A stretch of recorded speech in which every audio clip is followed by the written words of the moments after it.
বংশের পরিচয় আছে, যার কারণে আমরা মুসলমান হইলাম,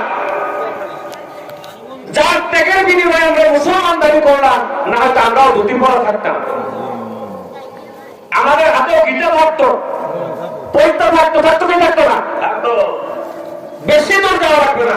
এখনো যদি পয়সা কাটেন তাহলে সিরিয়া আছে কি নাই,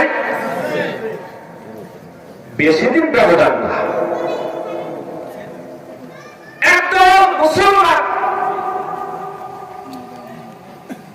খাজার সামনে যত বড় বেয়াদবি আছেন তা তারা অকপটে করে, নির্দ্বিধায়। খাজার কি শিক্ষা এটা ছিল? কথা বলে তাহলে আমরা কোন মুসলমান?